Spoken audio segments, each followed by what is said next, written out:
Hi, good afternoon, Mr. G here. Just wanted to address electronics in general. Electronics in general are amazing devices. They help us in aiding our lives and accessing many things for our lives and enhancing our lives. The side effects of using handheld devices is found to be very minimal. We won't talk about that today, but it could be anything from nerve disorders to addictions. Let's talk about electronics in the classroom. All right, so you're having a problem with your grades in class. Do you have an electronic device in the classroom? Electronic devices, again, we said are great, but not necessarily in the classroom. Studies show that there's a 10 to 40% drop in learning when you're trying to mess with an iPod or shuffle through music while you're trying to be in a classroom. 10 to 40%. So even the best student is losing 10% of the knowledge they're trying to acquire in a classroom. That's just crazy. Not to mention the student that comes in with both ears totally blasting their music. I mean, do they even know what a teacher is in the classroom for? I digress. All right, but again, this isn't Mr. G just going off on students. This is Mr. G trying to help you get back to the real world. Not to live in a fantasy world, not to think that something's going to get handed to you. Okay, I digress again. All right, so that's a 10 to 40% drop just with an iPod. Studies show that when you use an iPhone and you're actually communicating with somebody else through texting, it goes from 40 to 90% loss in knowledge and retention. I mean, come on, let's be real. Are the text messages you're getting more important than the knowledge you're trying to acquire in class?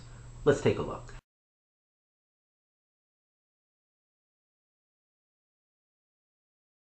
Handheld devices that are designed to facilitate learning in the classroom is the wave of the future. It's the way our education system is going to function. Hopefully it's just not going to be install it correctly and let it lead the way. It still needs a teacher. It still needs the facilitator.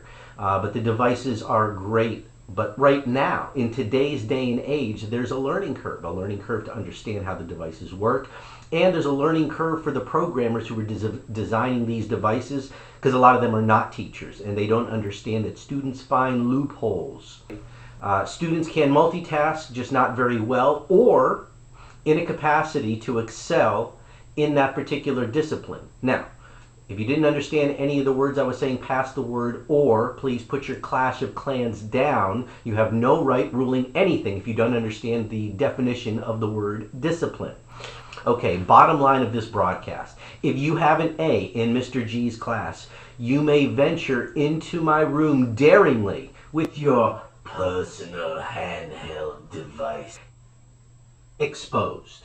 But if you want to improve your grade, or if you have an F, I don't want to even know that you own a personal handheld device, which means don't even charge it. Thank you. All right, so we look forward to going back hard this semester, getting A, excelling, doing everything you can do to be all you can be. Look forward to seeing you there. Real steps to the future out. Clap along if you